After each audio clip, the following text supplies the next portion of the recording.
जीत लो हर लम्हा बीत जाने से पहले, लौट कर यादें आती हैं वक्त नहीं। तो डियर स्टूडेंट्स, जैसे कि हमारे एनसीईआरटी से टॉपिक वाइज न्यूमेरिकल चल रहे हैं और हम मोललता मोलैलिटी के न्यूमेरिकल्स को कर रहे हैं। आज का हमारा न्यूमेरिकल से बेटा आपकी अभ्यास का 26वां क्वेश्चन है, जिसमें दे रखा है यदि किसी झील का घनत्व 1.25 ग्राम पर ml है तथा उसमें 92 ग्राम सोडियम आयन प्रति किलो जल में उपस्थित हैं, तो झील में Na पॉजिटिव आयन की मोललता ज्ञात कीजिए। तो चलिए फिर शुरू करते हैं और सोल्व करते हैं अपना ये न्यूमेरिकल। तो देखिए बेटा, हमें मोललता मोलैलिटी को कैलकुलेट करने के लिए क्या चाहिए? हमें मोलैलिटी को कैलकुलेट करने के लिए विलेय का द्रव्यमान चाहिए, और हमें विलेय का मोलर द्रव्यमान अगर परमाणु है तो परमाणु द्रव्यमान, और अगर अणु है तो मोलर द्रव्यमान चाहिए। और हमें विलायक का द्रव्यमान अगर ग्राम में है तो हम इंटू 1000 कर देते हैं, और अगर किलोग्राम में है तो हमें 1000 करने की जरूरत नहीं है। तो कहने का मतलब यह है कि मोललता मोलैलिटी को कैलकुलेट करने के लिए हमें विलेय का द्रव्यमान चाहिए, विलेय का मोलर द्रव्यमान अगर अणु है तो, और अगर परमाणु है या परमाणु आयन है तो हमें विलेय का परमाणु द्रव्यमान चाहिए, और हमें विलायक का द्रव्यमान ग्राम में या किलोग्राम में मगर चाहिए।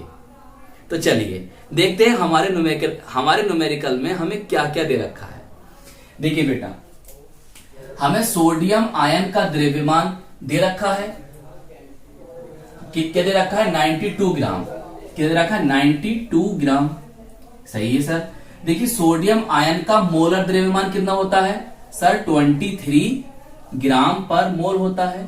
अब मेरी बात बहुत ध्यान समझना बेटा, ग्राम पर मोल के स्थान पर आपको AMU लिखा मिल सकता है, एटॉमिक मास यूनिट, या आपको U लिखा हुआ भी मिल सकता है।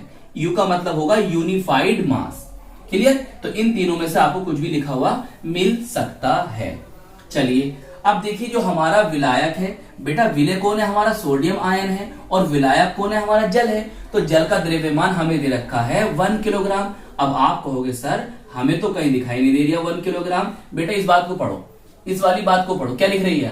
क्या लिख रहा है? Na पॉजिटिव आयन प्रति किलो जल में, प्रति किलो जल में। बेटा जो आपका विलेय है, जो घुलता है वो सोल्यूट बोले तो विलेय कौन है? आपका सोडियम आयन है। और जो आपका विलायक है, जो घोल रहा है, वो कौन घोल रहा है? जल घोल रहा है।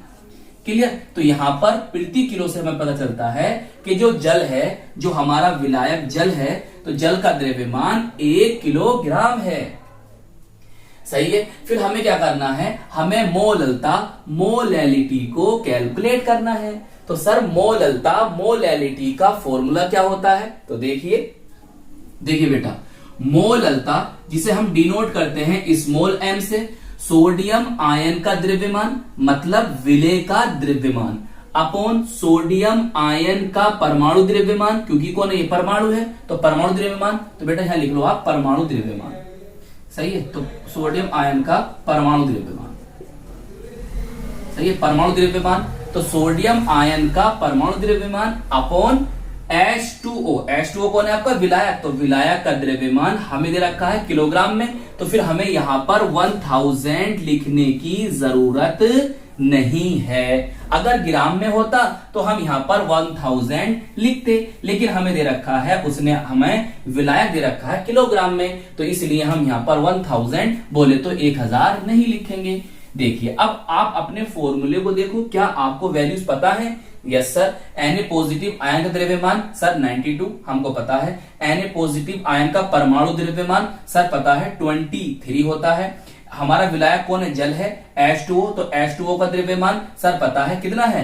1 किलोग्राम, 1 kg। तो बस अब हमें क्या निकालना था? मोललता निकालनी थी। तो हमें सब वैल्यूज अब हैं पता, तो रख दीजिए जरा फॉर्मूले में।